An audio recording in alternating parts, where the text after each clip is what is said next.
Welcome, Pewter Report readers, viewers, and listeners to a brand new edition of the Pewter Report Podcast, brought to you by our friends over at Briar-Greaves Insurance.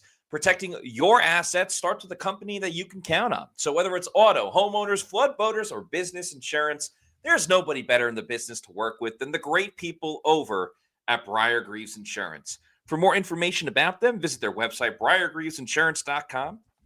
or give them a call at 813-876-4166. That's 813-876-4166.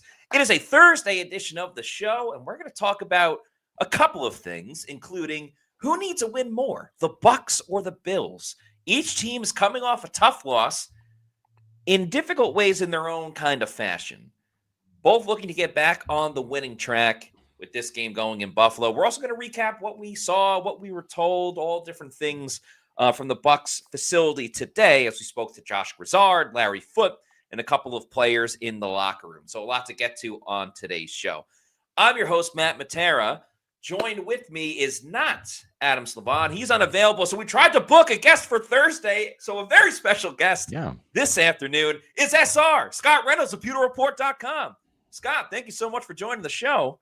Good to see you. I'm honored to be on the Pewter Report podcast on a Thursday, so I greatly appreciate it, Matt. I've done a show or two on Thursday with Sly, but I don't know if you and I have done a show on Thursday, but it feels like just yesterday we were here talking Bucs and Bills, and today's different because we've got some pretty good insight from the locker room today. I've got a Fab Five that's going to, I think, be a bit of a monster tomorrow, so don't miss the Fab Five. I'm transcribing some quotes. Zion McCollum, who was, I mean, can we just say he's like he won the good guy, the Mark Cook Good Guy Award last year, because he is very open and transparent, friend of the program. He is, he knows the Pewter Report staff. He's going to give us the goods, and boy, did he deliver today. He took us inside that meeting room, that defensive meeting room on Monday. What Todd Bowles said, what happened, who got called out.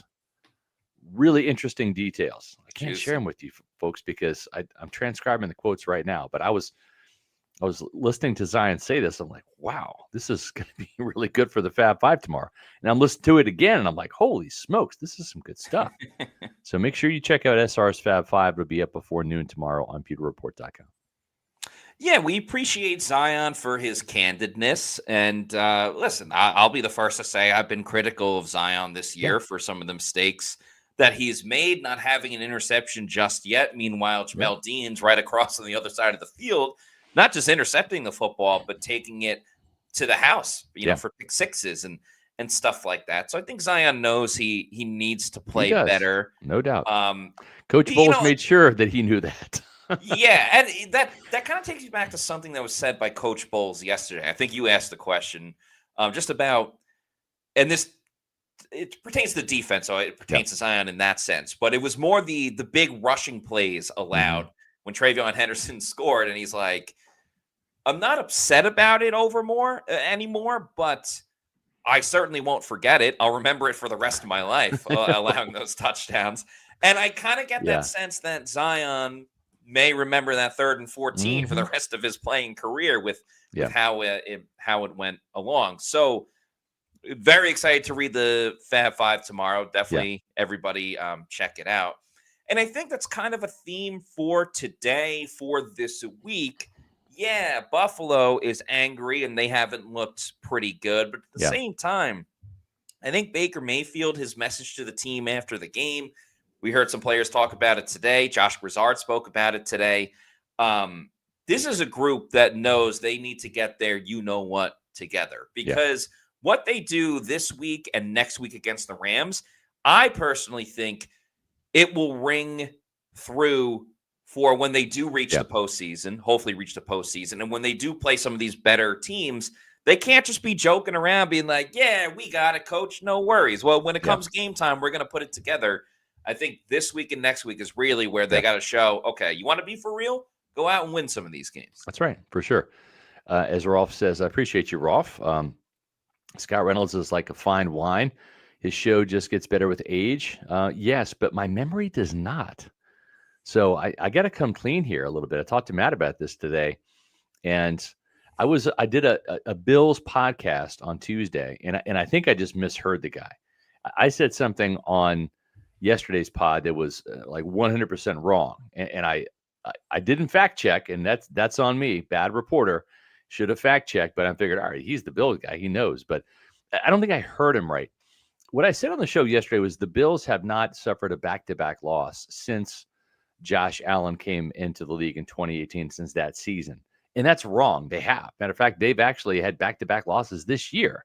But what they haven't had, and I think this is the part of it I didn't hear correctly, was they haven't had back-to-back losses twice in the same season, right? So they haven't had like a 3-game losing streak. They haven't had back-to-back losses, 2 different parts of the season. So they have actually had back-to-back losses this year. And I think what the Bills reporter Mike Catalano was trying to convey to me, that my old age ears probably didn't hear, or my old age brain didn't comprehend, was they don't want to lose back-to-back games again, because that's what will be happening. And Matt, when you look at both the Bills and the Bucs, they're coming off 2 completely different losses, right? Yeah. The Bucs played one of the best teams record-wise, and I think talent-wise too. We have to say that they're playing at a very high level. Drake May is playing at a Pro Bowl level. They have some underrated playmakers, some guys that are not household names yet, but I think Travion Henderson, I don't think that was a fluke. I think he's a really talented back. I mean, he was a star at Ohio State. But Matt, you've got a Bucs team that is coming off a loss to a very good 8-2 team, and no such thing as moral victories, but it's a little bit more forgivable than what happened to Buffalo. They got embarrassed by a 2-win Dolphins team on the road, a divisional, matchup. That would be like the Buccaneers going to New Orleans. Instead of winning 23-3, they would lose 30-13. Yeah. That's the equivalent of it, right? And so now you've got a Bills team that's 6-3 and a Bucs team 6-3. Neither one wants to have a back-to-back loss. Bucs have not had a back-to-back loss this year, but 2 completely different losses for these teams, Matt. In such a big way, and that's why I was saying earlier, like, they're both tough losses, but it was tough for the Bucs because they had a chance to win and they weren't able to get the job done. For the Bills, it's just embarrassing. That's exactly what I was going to say. It's embarrassing. It's embarrassing, especially because the thought always was, at least just kind of gauging, seeing what's going on in Buffalo, the thought always was, okay, they let one slip to the Patriots, but they will play the Patriots again, albeit in Foxborough. And if they keep the pace and they stay steady, they'll get one back on the Patriots and then let the tiebreakers fall where they will. And especially they're coming off of a big win against the Kansas City Chiefs at home. We all know what the Chiefs do to them in the postseason, but in the regular season, the Bills have had a little bit more luck in that situation. But now you lose to the Dolphins. The Bucs can't get the job done against the Patriots. And now they're even more in the hole. And they're probably not looking at a situation where their playoff lives are on the line. But if they want to win the division, they're desperate. And that's the problem, too. It's like you never want to play a team a week after that they lost because they're going to be angry. You especially don't want to play a team a week after they got embarrassed in an upset loss and blown out. Like, I can't even imagine what the words and the conversations are like in Buffalo right now going into this game, knowing that they have to play a pretty talented Bucs team. So that's what concerns me for the Bucs. It's not even anything about this team itself, because there is a lot of talent and help maybe on the way with a certain running back and a certain wide receiver. But when you go up against a team that is kind of feral right now, is a tall task, especially when you're the road team going into it. Yeah, and let's get to the injury report, because that just came out. I think we've got Adam Slavon doing a story on that on pewterreport.com, but we'll share the information with you. Really kind of status quo on the injury report. Anthony Nelson was a non-participant today. He has an illness, and it's Thursday. Hopefully he gets over that by Sunday. And we've seen a lot of Buccaneers that have shown up on the injury list with an illness. We even saw kicker Chase McLaughlin show up on the injury list with an illness on Saturday and then kick in the game on Sunday. So different when you're a kicker, have to try it out there a couple times a game rather than playing down in, down out and trying to tackle people. But hopefully Anthony Nelson will heal up, because that's a position that we're a little thin at right now without Marquise Watts and without the starter Hassan Reddick. But second day in a row for Chris Godwin Jr. and for Bucky Irving. I don't know. Do you have any gut feeling, Matt, on whether these two will play? Because with Godwin, this team doesn't want him to have a setback, right? And I think that's fair to Right. say he's had a setback. And we talked to Luke Gedeke today. He had a plantar fasciitis tear in his foot. Yeah. That happened. That was what he was dealing with heading into the Texans game. He tried to play on it. It made it worse. And then he missed the next 6 games. So you have to kind of run that risk. Every body is different. Every body's body parts are different. But, at the same time, you want these guys to play. But when Bucky comes back, when Chris comes back, whether it's this Sunday or next Sunday, you want him to stick around for the rest of the year too. Yeah, that is one of the most important things. My gut feeling after watching Bucky today, and really Chris Godwin, because again, yesterday it was a walkthrough. We didn't even see Chris Godwin out there. He must have came out once the media went back inside. But we did see Godwin today. We saw Bucky Irving again. I want to clarify for everybody, I am not a doctor. But watching them run and do sprints and stuff like that, my gut feeling is telling me that Bucky Irving is going to play because he looked fast. He was running, starting, stopping, going again. And remember, it was more of the shoulder now that he's dealing with versus the ankle. So he looks quick. He looks fast. My gut feeling is that Bucky's going to play, but he's going to be on a pitch count, which got me thinking, what if the Bucs just went back to the rotation that they had to start the beginning of last year? Because remember, Bucky didn't really take the reins as like the top running back on the team until a couple of months into the season. It was Rachaad White starting, then Bucky would come in, bam, 20-yard run, bam, 20-yard run. I don't hate that idea, especially for Sunday against a Bills team that has struggled stopping the run. Let Sean Tucker and Rachaad White go and be your battering rams, essentially. Try to loosen up the Bills defense. And then you sprinkle in Bucky Irving here and there because you want him to be there for the long term. Eventually, at some point, he's going to have to deal with some physicality. I think it wouldn't be right for the Bucs to have Bucky come in and say, all right, you're going to play 85% of the snaps immediately. Welcome back, Bucky. Great to have you. So my gut feeling is telling me Bucky will play, but it will be at a limited capacity type of thing as they kind of ease him back into the lineup. And remember, he did look very fast. He looked pretty good at practice day, just running around. For Chris Godwin Jr., I don't think he's going to play. He looked a little bit slower, a little bit more prodding, a little bit more of like, hey, just good to be out here, touch grass, get a feel for playing the position again. He did catch some passes. You could see it all over Pewter Report social media. I have a feeling he's going to take one more week. Because remember, that's what happened the last time he came back. And it was a different injury, but he came back, practiced, didn't play, and then returned against Philadelphia. So that's just how I feel about it. We'll see more tomorrow. I'm sure Todd Bowles will give us an answer that makes us go, okay. Well, and at the same time, a couple days later, different player, different injury, right? But we saw Luke Haggard participate in practice last week and fully, and they just said, hey, he's going to be out. He's a healthy scratch, right? So didn't even dress, right? That was the thing. He was inactive for the game.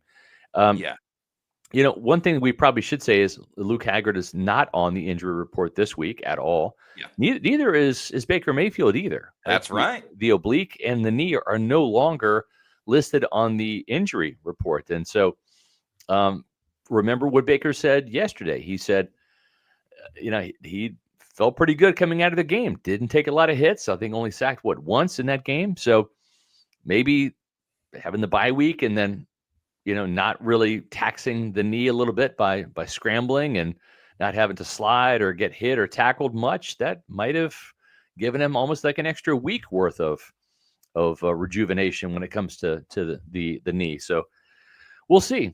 We'll see how how they play. And of course, tomorrow on our Pewter Insider Show for our Pewter Premier and Platinum members, we're going to have the latest, freshest information. That's part of the deal with our Pewter Insider shows on Friday is Matt Matera's at their practice. And literally within an hour of Todd Bowles speaking, we're doing a podcast. And this is going to be a fun show tomorrow. Bold Bucs predictions for the rest of 2025. these aren't just predictions, folks. These are Matt and I making each 3 bold predictions for the rest of this season. And one of my predictions involves that guy right there, Mike Evans. So be sure to stay tuned for that tomorrow. Matt will react to my 3, so you'll kind of get like double takes on these, and I'll react to his 3. So it's basically like 6 different opinions about these topics here. So we're excited to have that show tomorrow, and then of course on Sunday, which is game day, we're looking forward to Pewter pregame. That's going to be at 9 a.m. as always on Bucs game days, whether it's a Sunday, a Monday, or a Thursday night. We will have the Pewter pregame show the day of at 9 a.m. And the Bucs will be wearing their red jerseys as the Bills will be in their all-white standing buffalo throwback uniforms. Then, of course, at 1 o'clock, Matt and Daniel Morales will be live giving you all of the action and the reaction to the action on Pewter Game Day.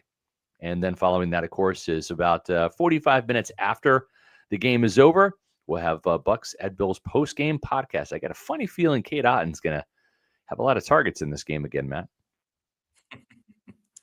He did last game, that's for sure. And very excited for this game coming up on Sunday and all the content we have coming up with it. Really enjoyed doing the game day show. It's a little more fun when the Bucs are winning. I'll admit it. I like saying touchdown Tampa Bay. Yeah. And pumped for this Friday show as well, because I already have my 3 bold predictions.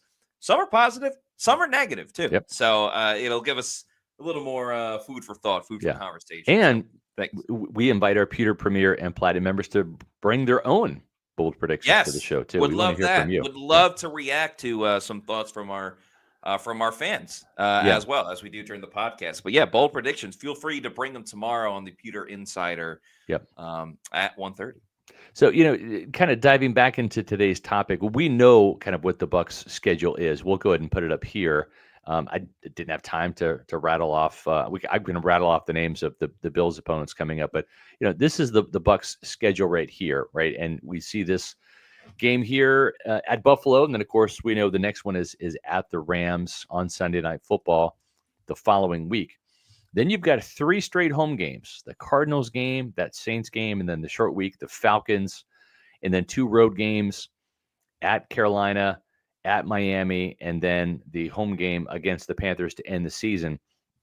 When you look at this, I think the most dangerous games, right, in terms of the record that the opponents have for Tampa Bay, it's the Bills, it's the Rams, and then it's the Panthers. Every other team outside of those, the Dolphins, the Cardinals, the Saints, the Falcons, they all have losing records. Again, any given Sunday, we've seen that.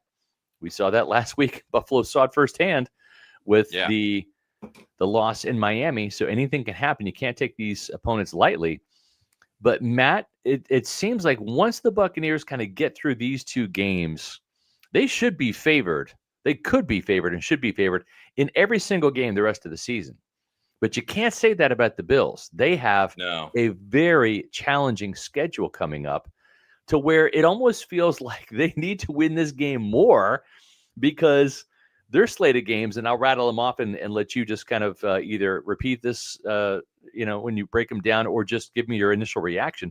Their games after this are a Thursday night game at Houston. Then they travel to Pittsburgh. Then they have a home game against Cincinnati. Then they travel back-to-back games at New England, where they cannot afford to get swept by the Patriots. No. And then they have what's going to be a cold weather game for sure in Cleveland. Then they end the season with 2 home games against the Philadelphia Eagles in Week 17. And then they get a reprieve with the New York Jets in Week 18. But, I mean, that is a far more difficult schedule. And they're already, 2.5 games behind the Patriots right now? They're 2 games behind at 6 wins, behind the 8-win Patriots team. And as of right now, the Patriots have the tiebreaker in the head-to-head. So they cannot afford to get swept by the Patriots because essentially they'll be 3 games back. Right. And it's not even just that they're technically one in the loss column, but the Patriots haven't had their bye just yet. But if they lose to, it's essentially 2 with losing to the Patriots. So they have to win that next game against New England. Losing to Miami hurts too, because when you talk about like interdivisional record and then AFC record, I know the Patriots lost to the Raiders to begin the season. Their other loss came against the Falcons, the Steelers as well. So that actually might help the Bills a little bit. Yeah. But to me, the biggest concern for the Bills is not just their own record, but it's the Patriots have a pretty easy schedule as well. They played tonight against one of the hottest teams in football, the New York Jets, who have won their last 2 games. But then outside of that, of course, I'm joking. But then they played the Bengals, who won't have Joe Burrow just yet, who have an abysmal defense. The Giants, who, I mean, I don't know now. Jameis Winston is your starting quarterback. I know. Ravens is a little tough, but then they get the Jets and the Dolphins to finish out the season. So I don't know. It's going to be tough where losses will come for the New England Patriots at the hope of Buffalo Bills and the Buffalo Bills fans. So the Bills, like, the clock is ticking right now. They could be a wild card team, and that'll be fine. But as we've seen, home field advantage is so important in the postseason, and especially later on going into the postseason. And playing in Buffalo is a big-time home field advantage with the weather and the snow and all of that different stuff. So to me, like, the question of today's show, while it's very important for the Bucs, to me, it's almost desperation mode. I agree. For the Buffalo Bills, which again worries me for the Bucs. Not that they're gonna not bring it in this game, but we're talking about a team that, you know, their season in a way is on the line in terms of playoff seeding. Really good insight again from Zion McCollum today that I'll share with you guys. It was a one-on-one interview, so nobody else has this. So that'll be in tomorrow's SR's Fab 5 about what Coach Bowles said on Monday, watching the film with the defense. And then also what he said today, what the message was today. And Bowles is still pretty livid over what happened. I mean, he's kind of gotten over it, he said, but he is driving the point home about stopping James Cook. Kai DeVillen says, we need the win more than them, honestly. I'm more worried about us getting a comfortable seating in the entire NFC. As stated in the article earlier, Scott, we don't want to see the Rams or the Hawks in the first round. That's true. But really, I think what Matt is saying, and I have to agree with it, is right now, the Bills are not going to have a home playoff game. Right now, the Bills are a wild card team. And if you want to have a chance of, you know, who do the Patriots play this week? They play tonight, right? They play the Jets. They play the Jets tonight, right? Yeah. So you better. We think the Patriots are going to beat the Jets, right? They're in their little Frosty uniforms tonight, Frosty the Snowman uniforms. What are they called? The Nor'easter. I think they're called the Nor'easter, the alternate uniforms. They look kind of cool. Just a different look for the Patriots. They don't look like the Patriots. They have white helmets and with the Patriot Pete and all that stuff. But assuming they're going to beat the Jets tonight, if the Bills lose, then you're going to have a 9-win Patriots team and a 6-win Buffalo team. And the Bills have got a lot of winning to do, and they got to hope that the Patriots lose. Like it's kind of like what happened with the Bucs and the Falcons last year.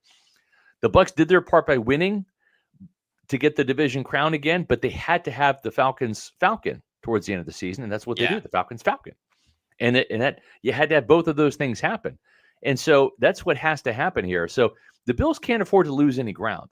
They really have to win this game. So I think from a desperation standpoint, you're right, Matt. It feels like the Bills have to win this, whereas the Buccaneers can still have a home playoff game with the division title, whether it's a 9-win Buccaneer team, a 10-win Buccaneer team, an 11-win, 12-win, whatever number they end up with. As long as they win the division, they'll have a home playoff game. But it looks like right now the Patriots are going to be the winner of that AFC East division. Yeah, it seems like it. I mean, they're battling with the Colts for like the top seed. In the AFC. And it's kind of crazy because we're looking at an AFC where your wild card teams could be the Chiefs and the Bills, which is almost unheard of. And then whoever else doesn't win the division. And the Ravens too. Well, yeah, the Ravens. Yeah, it's so interesting with the AFC because it looks like 3 teams are going to come out of the West with the Broncos, Chargers, and the Chiefs. The Broncos are at 8-2. The Chargers are 7-3. The Chiefs are still got some work to do as well. Yeah. They're only 5-4, but you got to think, you know, whoever doesn't win that division, they're going to take 2 of the 3 wild card spots. The Steelers are leading their division at 5-4, but the Ravens have Lamar Jackson back. Now they're 4-5. Right. It kind of feels like whoever wins the AFC North is going to be the only representative of that conference, just based on, or of that division, just based on, again, the Bills being a good team and potentially the wild card team. Yeah. And for the Bucs on the other side of it, it's just so funny because the NFC South is so Jekyll and Hyde. Like, forget about the Saints. Good for them for getting a win. The Falcons hung really tough with the Patriots, and then just miss a extra point. They lose, then they lose their next game. Panthers beat the Packers, but then lose to the Saints. What's crazy with those two teams is you don't know what team is going to show up when they go and play against the Bucs. I could see the Falcons playing their best game of the season on Thursday in the creamsicle matchup against Tampa Bay. I know. I can see the Bucs hosting the Panthers and winning by 35, and then winning by a field goal going to Carolina. It's so weird how this team is. There's not that like fluidity and consistency that we've seen with the Bucs for the majority of this year. So it makes for such a big time question and a big question mark throughout the rest of the season. For sure.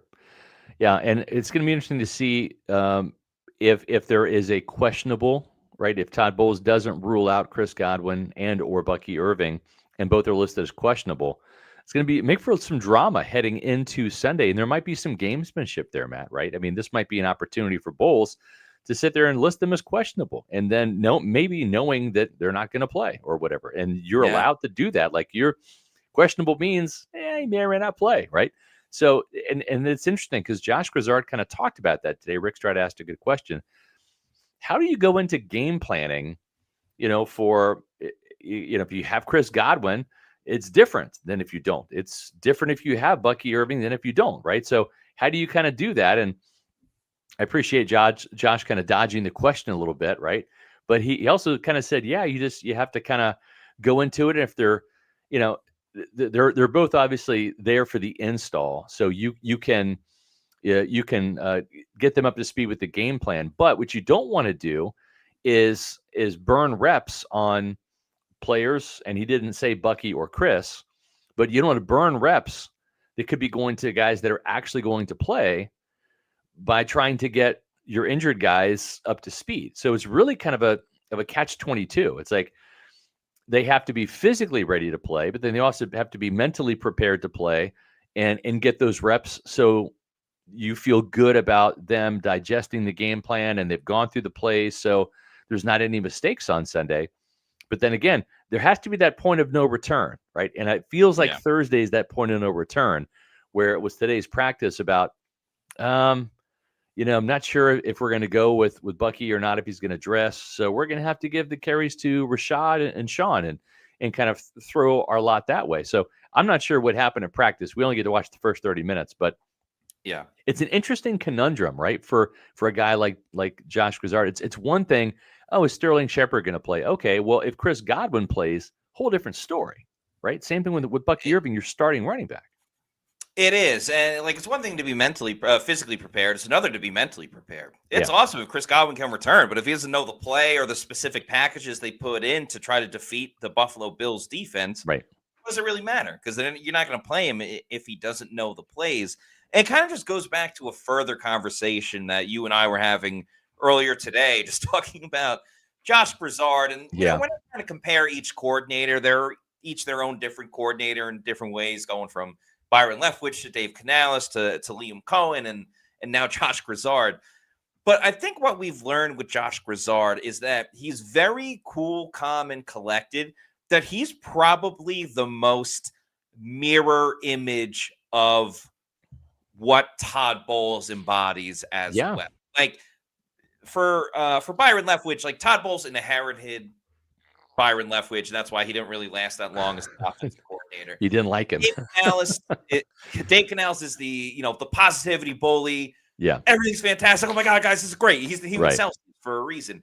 And Liam Cohen, and I say this in a nice way, kind of freaks out about everything and is a little bit of the psycho nature, which I think can be good for coaches, but can freak out a little bit too much. Where Josh Grizzard just trying to keep the boat afloat. Yeah. Oh, no Chris Godwin. That's all right. We'll just get Tez Johnson more involved. No Bucky Irving. That's all right. We'll give a couple more rushing attempts for Sean Tucker and let him be the first running back to get over 50 yards against the Patriots. Yeah. Josh Grizzard is not freaking out. He's not frenetic about not having some of his top guys. He just goes, there's the chessboard. These are my chess pieces this week. Yeah. How do I get to the other side? And I respect that about him. He's very much just kind of finding his rhythm while also kind of echoing the same type of mantra that Todd Bowles has as well. Didn't surprise me when the Jacksonville Jaguars traded for Jacoby Myers, right? That was not a surprise at all at the deadline. Liam Cohen wanted the Bucs to trade for a wide receiver, maybe Cooper Kupp, maybe someone like that at the deadline when the Buccaneers lost Mike and Chris in that Week 7 game against the Baltimore Ravens. And as I said, and I, didn't get this like verbatim or whatever, but I mean, I know how Jason Light operates more often than not. If the Buccaneers had beaten the Falcons, then you might sit there and say, okay, well, we beat the Falcons without Mike and Chris. Maybe we have a chance to really kind of, make some hay this year and maybe we'll be a good team. They didn't, they lost. And then it's like, I'm not going to put, more good money after bad money. This might not be our year. And hopefully we'll get Mike back after the bye week. And they did. And they went on a roll and they won the division at the end.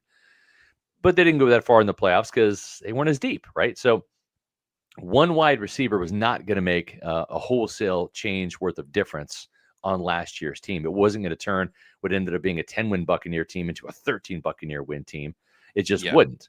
But with this mindset that Josh Grizzard says, and he said it a couple times, and he said it today when he was asked about it, he's like, yeah, I kind of look at it as a challenge. It's not like he wants Mike or Chris or Bucky, or Cody to be out. But it's almost like, all right, well, this really puts the emphasis on us coaches. And Josh is not a me guy. He is an us guy. No. He looks at this as the coaching staff. He always talks about collaboration. And I think when they have their coaches meetings, it's not Josh in his room and all these guys in their rooms. It's one big meeting room where they kind of hash it out. They watch the film. They all collaborate. It is very inclusive in terms of ideas. And I just think that they've kind of rallied and they said, hey, it's on us. Like, we're getting paid. We have to find ways to make Tez Johnson go from number 6 on the depth chart to being an actual number 2 receiver. So Brian McClendon, let's coach him up. We'll scheme him up and we'll get him going, right? And I think they embrace that. And this is not a hit the panic button coaching staff. Just like Matt, Jason Light, John Spytek, we heard it from both of their mouths after the 2023 offseason where they didn't have any salary cap money. Hey, Baker, we've got like $4 or $5 million. You want to come play quarterback with us and sign a 1-year deal? You're about all we can afford right now, right? And they had to go out and they had to find some really cheap bargain guys. They had to go bargain shopping. And they kind of took on that challenge and said, we've got a very, very tight budget here. We got to go look at the clearance rack. And we got to pick out, the best fits in the clearance rack. And they did it. And that's a big reason why you saw that really quick upswing. There didn't have that blow it up and, doom and gloom at the cap. We got to fire sale this and that, and we got to do a true rebuild. They were able to just, go from, 8-9 to 9-8 and then now to 10-7. And I just think that's kind of cool. It's a cool approach because you're stuck anyways. You might as well just make lemonade out of the squeezed lemons you got. There's no doubt the Bucs balled out on a budget a couple of seasons ago, and the further they go along, the more that they'll have a little more flexibility financially, and that's allowed them to, make some big re-signings, whether it was or extensions, whether it was Zion, whether it was Luke Edeke, a couple of others from the previous seasons. And this isn't any disrespect to Tez Johnson, Ryan Miller, but it kind of feels a little bit that the coaching staff and Grizzard can go, all right, if we can win, if we can score points with these guys, imagine what we can do if Mike comes back and if Chris comes back and Bucky comes back. So it's just, it makes for better coaching. It makes for, this is a learning process for Josh Grizzard as well. how do you scheme up different things for different players? You can't Yeah. call the same play for Tez Johnson that you Yep. would for Mike Evans. It just wouldn't make sense. That's not winning football. And each week is a trial by error, trial by process. It's a Yeah. case by case basis. And that's why when Grisard got asked about like what his identity is and what the offensive identity is, he's just kind of like, all right, we try to be as even as possible, but we're going to be physical, Yeah. and then we're just going to do what we need to do against each That's right. opponent. And I think that's big because you see, you look at the Seahawks game, and it was Baker balling out, tons of bros, Emeka Buka, fantastic. And then you look at the Saints game, and it's like, all right, Anthony Nelson helped out with a pick six. Now let's not get in our own way and screw it up and do something stupid. Let's move the ball down the field, be efficient, try to run it, and just not get in our own way. And I think those are two examples of just winning the game completely different, but doing what you need to in order to get the job done. Now, obviously, you don't want that same type of offensive performance against the Saints that you had because it was only one touchdown in the game. But I think, we've learned that the Bucs can find different avenues. They just need to lock into it a little bit more. Just find different avenues of how to score. I think they were really hitting their stride, really probably from week 3 in that Jets game, but then Mike got hurt. And then they were scoring big splashy plays against the Eagles, and that obviously parlayed into the Seahawks game. I'm not saying, obviously, you would love for them to score, 35 plus points every single game. But if they could find a way to tap into what was working with that offense, they'll be set for the rest of the second half of the season.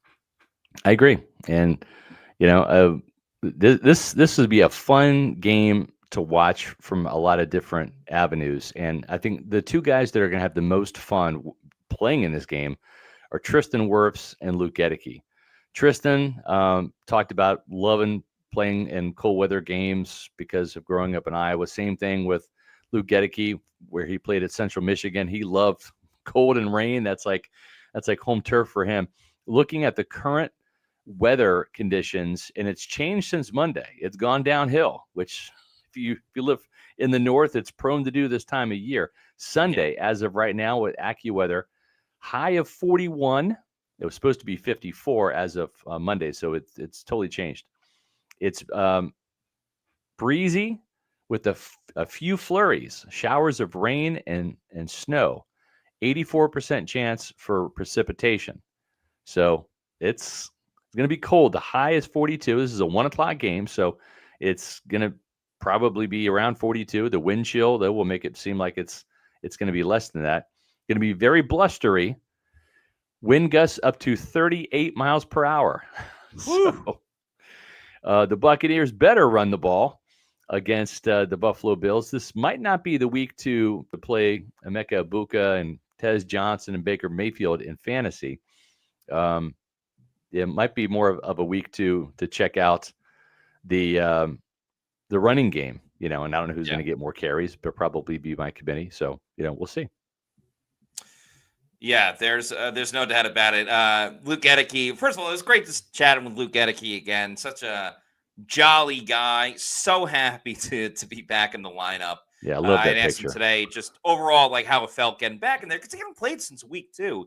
Yeah. And he said, to be honest with you, it felt great. I felt like a kid on Christmas morning. Yeah. And then he went on to talk about how it was great to be back, but mostly because there's no type of camaraderie than being with your fellow offensive linemen when you're on the field, kind of talking about the game, working hard together, being in the trenches together. So it was awesome hearing from Luke Goedeke, which also I'm not sure. Like we've talked about on this show and in private conversations and in general, we've talked about how Luke Goedeke is the guy that is like the biggest protector of Baker Mayfield in terms of like things after the play, and he'll push and shove and fight with the other guys. I don't know when the enforcer became a nickname for Luke Goedeke, but I love that they all call him the enforcer. Even Tristan Wirfs today, someone asked him about Luke Goedeke. He goes, "Oh, the enforcer, the enforcer." Yep. And I love that Goedeke has this nickname, especially because Tristan is kind of the face of the offensive line.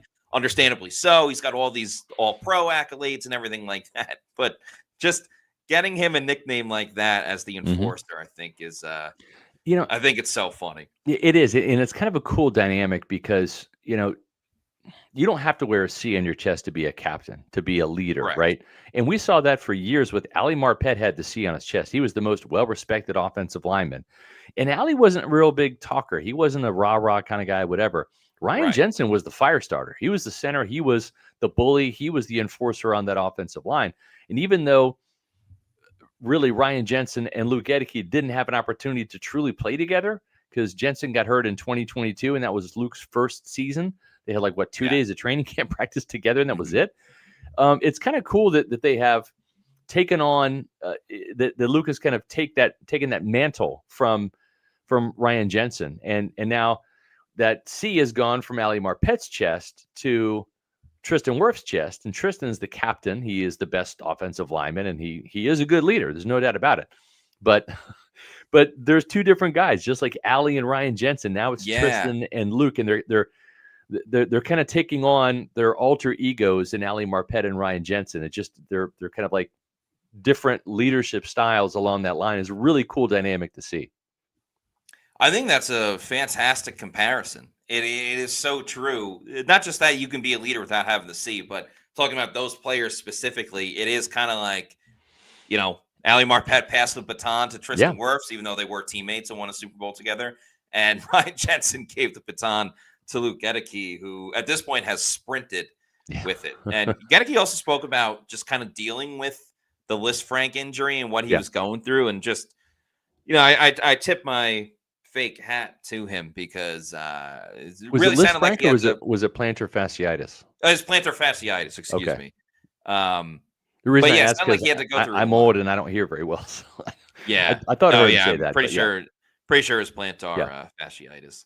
We got a couple of super chats to get to. Thank you. Let's do it. So let's start with Eric Moreno. Thank you for the $5 super chat.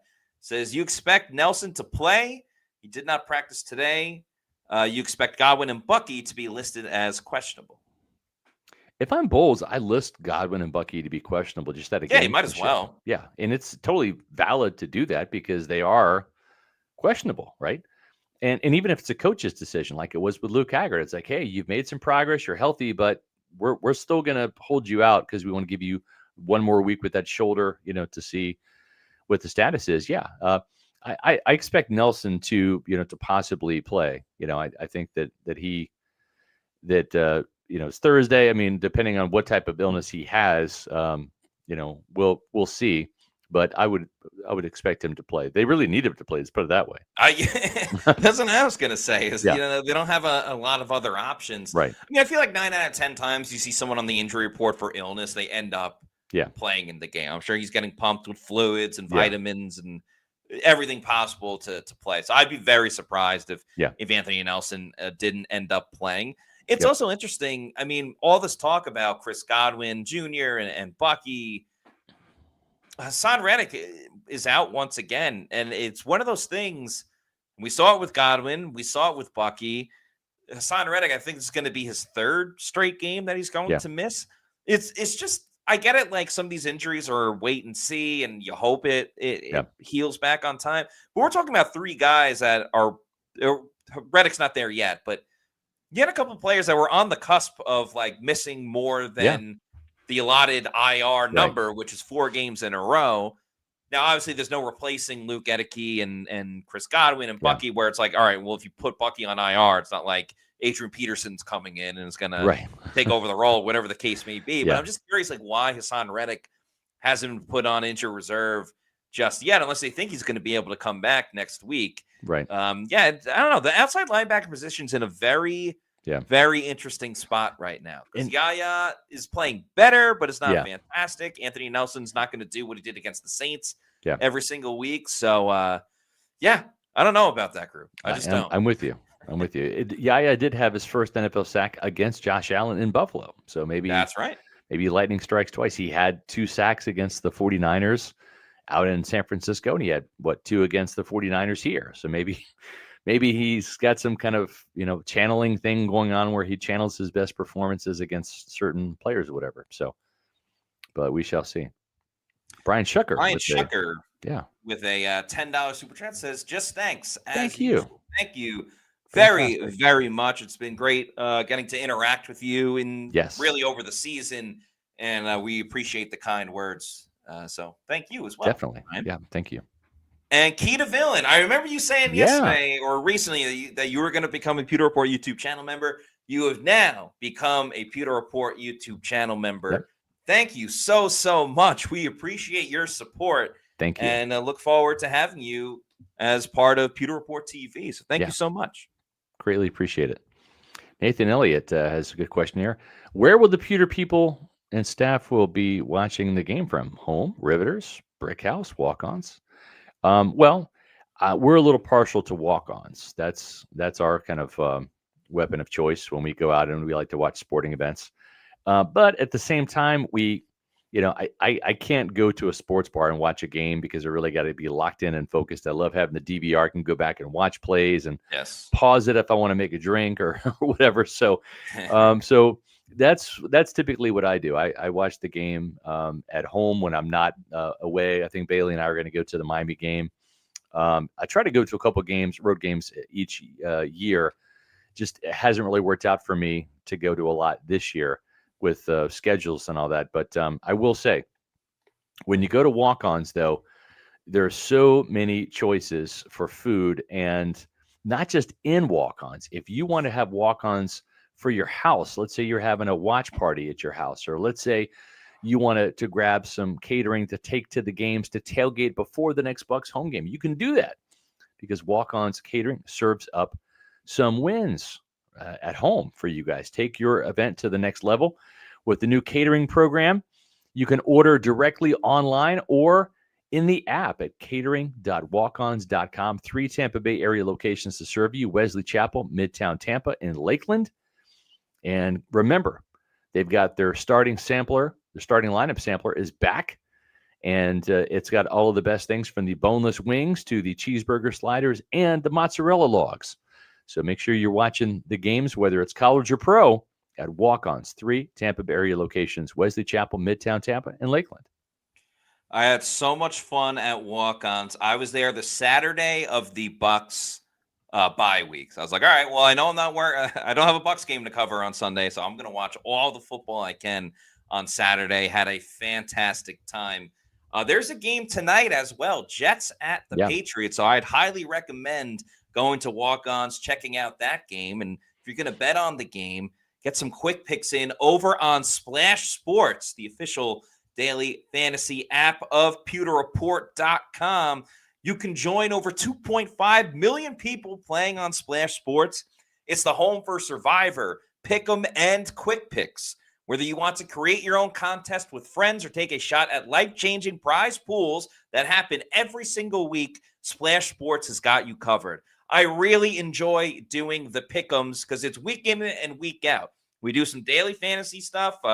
The Pewter Report Survivor Pool has been a lot of fun. But the Pick'ems, you just go week in and week out. So if there's a certain week on the schedule where you just feel a little bit better about it, you can join these contests. It's $10 to win over $1,000 and many different type of prize options and prize pools. So highly recommend the Pick'ems if you want to. The quick picks as well. Do it for every Bucs game. You can do it for college football as well and other sports.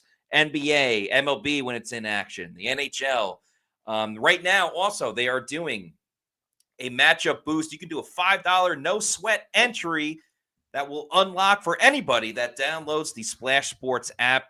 You could turn $20 into $1,000 with the best multipliers in daily fantasy sports over on Splash Sports. You see the QR code on the screen. Take a picture and download the Splash Sports app today. And if you want my picks for the Jets-Patriots game, it's on all of our social media right now. Pewter Report TV, our Twitter, at Pewter Report, Instagram, all of that good stuff.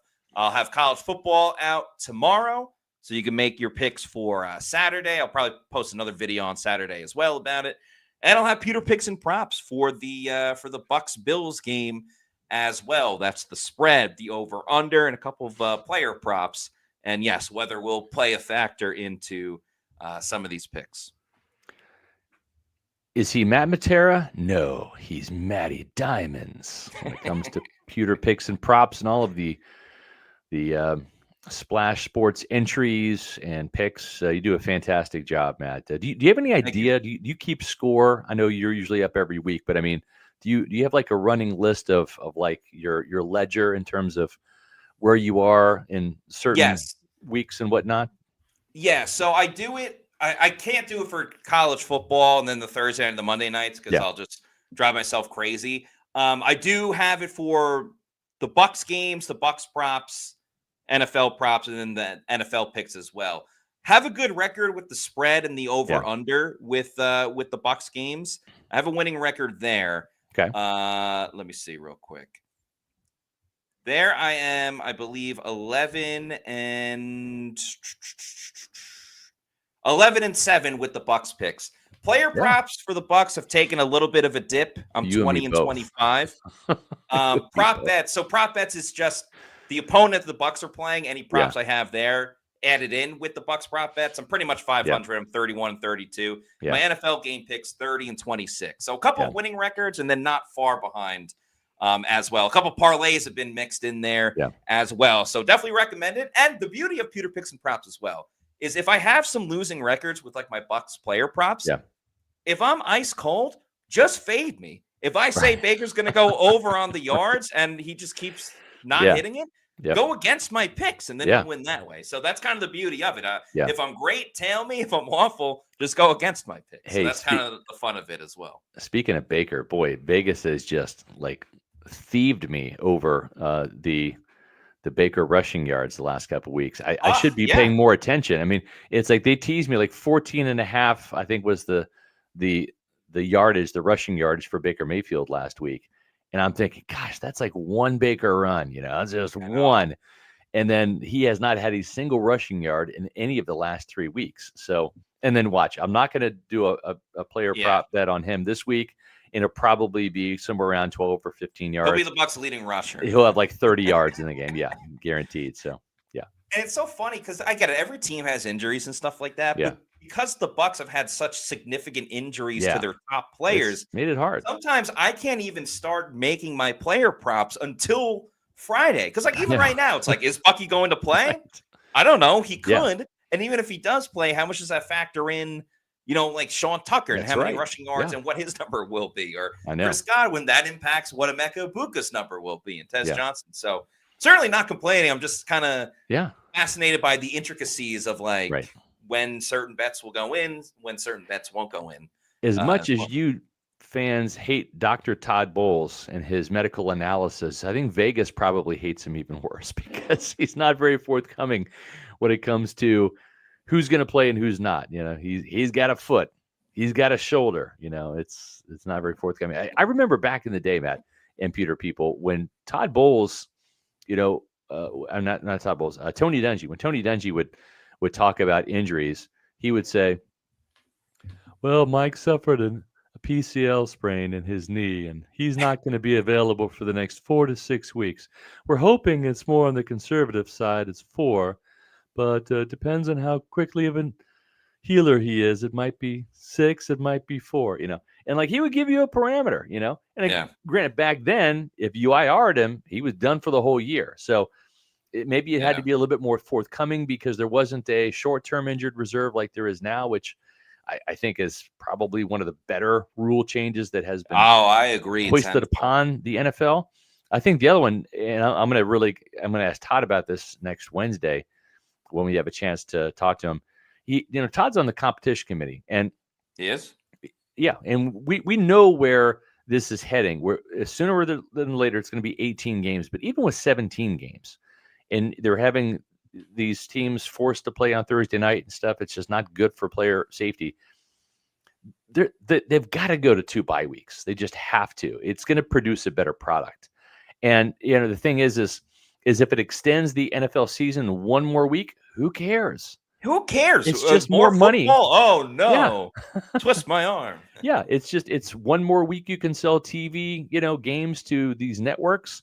In 1 more week, they're going to have an NFL game on, the docket for their advertisers. Yeah. So it's just keep extending the season. That's fine, but the thing is like you got to have these bye weeks for these players.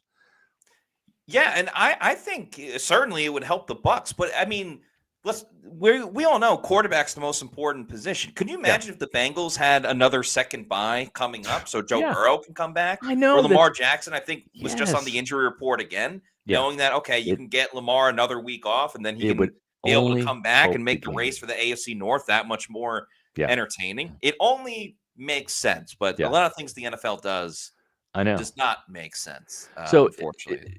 my Kansas State Wildcats, we started the season with an L over there in Ireland, right, against Iowa State. And then everybody told Chris Kleiman, because that's week 0, right? That's the week 0 game. It's not even the first week, it's week 0. It's the first game of the season. And Yeah. and they told Chris Kleiman, win or lose, come back and play another game. Don't take that bye week right there, right? Just play another game, kind of get back in the flow. Well, we sucked at the beginning of the season. So I don't think that was a great idea anyways. But my point is, Kansas State, we had a bye week last week. That was the 3rd bye week that Kansas State has had this season. Oh, wow. 3. And they're only playing 12 games. That's ridiculous. And even Chris Kleiman, K-State's coach, he's like, yeah, I kind of wish we didn't have the bye week. Yeah, we have some banged up guys, but we were kind of getting some momentum. And it's like, God, we have another bye week? And I'm thinking, gosh, it's crazy to have 3 bye weeks in college. Most college teams have 2. Right. Depending how they schedule games, but like the NFL has 1 and they play 17 games plus 2 or 3 preseason games. I talked to Elijah Roberts about this today. He played in all 3 preseason games. And then, now he's played 9 games in the NFL, including this Patriots game. This would be game number 10 for him. Mm-hmm. So he's already at 13 games, right? Right. And there's 8 more to go. And I'm like, have you hit the rookie wall yet? He's like, no, but like, thank God the bye week came when it did. Yeah. Because for guys like him that had to play in all those preseason games to make the team, I mean, he was getting a lot of snaps in those games.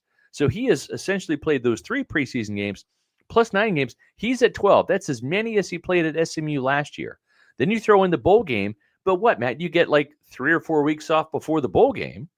And no preseason games. Right. Yeah. So I'm just saying, like, the NFL has got to look out for its players. It's going to make a better product, and I think it'll help everything out from fantasy football to gambling to advertising to the TV networks. The owners will make more money, and I think the players' bodies, it's going to be a better product because you're going to have, at the end of the day, healthier, product out there on the field. I think it's well said. And the last thing I'll add is I also think it's ridiculous that they will start the bye weeks in like week 4 and 5. And even week 6 to me is way too early. Like, how do you, and I get it, like, you got to schedule it out and everything like that. But like the 49ers don't have their bye until week 14. I've had to triple check that because I have Christian McCaffrey. So I'm like, when's the week where I don't get the boost of Christian McCaffrey in fantasy football? It's insane that like the Steelers had a week 4 or week 5 bye, and the 49ers don't have one until 14. I think the earliest a bye week should be for a team while we're still in this current era of only 1 bye week is week 7. I think that's the earliest a team should have, because it's crazy to ask you to do like 12 weeks in a row, not even including the postseason. And if you're doing one in week 4, that's fine. If you have another one, like say in week 12, right, where you have a stretch, and then you have a chance to recover. So listen, before we get out of here, we always do this, and we greatly appreciate our Pewter Platinum members: Scott Federico, Scotty J, Rachel Gordon, Noah Parr, Dave Anderson, Eric McMillan, Hezo 813, Ash Fishpool, Joel Elrican, Sam, John Dale Morris, Zap Brannigan, RP89. We hope we see you all tomorrow during the Pewter Insider Show. Connor For Reals, Kevin Thomas, Mario Thomas, Leighton Carter, Brandon Riley, The Guy Is Gifted, Alec Bickler, Nick Dubuque, Dominic Tarantino, HK Bucks, The Real Maverick, Brayon Pinkney, Brian Schuker, Black Gold 1999, Steven Zool, King James 813, Brian Green, Henry Gigante, Robert Mackin, and Todd Pittner. Thank you all so much for being Pewter Platinum members. And I've heard from some of you, I still need from some of you, and I'll get a rundown. I'm going to call you out next week if I don't get this email. But if you're a Pewter Platinum member and you have not received any merch from us, you need to email me at sr@pewterreport.com, because that means I don't have your physical address. I can't send you merch. If I don't have it. So make sure you email me with your physical address and your shirt size to sr@pewterreport.com. Easy to remember, sr@pewterreport.com. Email me that so we can send out some PR merchandise for you guys, hopefully for the holidays. So greatly appreciate that. And if you want to become a Pewter Report TV channel member, it's easy and fun to do so. All you have to do is just go to Pewter Report TV, our YouTube channel, hit the join button. Then it's going to pop up this, and you can check out all of the different membership options. Again, our Pewter Premier and Pewter Platinum members get access to our Friday bonus podcast, our Pewter Insider podcast at 1:30. And greatly appreciate everybody who has supported this channel, whether you've hit subscribe and help us get the 22,000, we're almost there, or if you've done that and become a Pewter Report TV channel member. Greatly appreciate all of the support. We do this show for you all. Yes, we do. Brian Pinkney wants to know if Scott received the address. He did. So good. You're good not on my naughty list, so you're on the nice list. It's about that time, isn't it? Yep, holiday season's right here. It's pretty much here. It is, yeah. Thank you to Scott for chipping in today, making a guest appearance on a Thursday. Just a reminder before we sign off, a couple more episodes coming up. Tomorrow, we got our Pewter Insider Bold Bucs predictions for the rest of 2025. Very excited for this topic. Then we got the Pewter pregame at 9 a.m. on Sunday, the day of the game.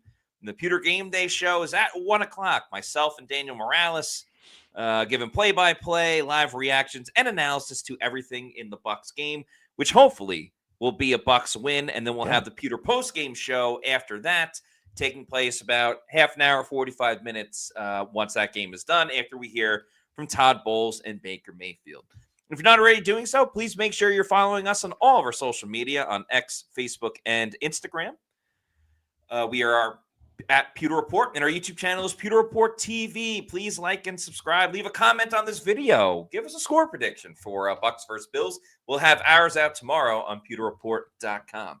All right. For Scott Reynolds, I'm Matt Matera saying thanks everyone for watching, and we'll see you soon for another edition of the Pewter Report Podcast.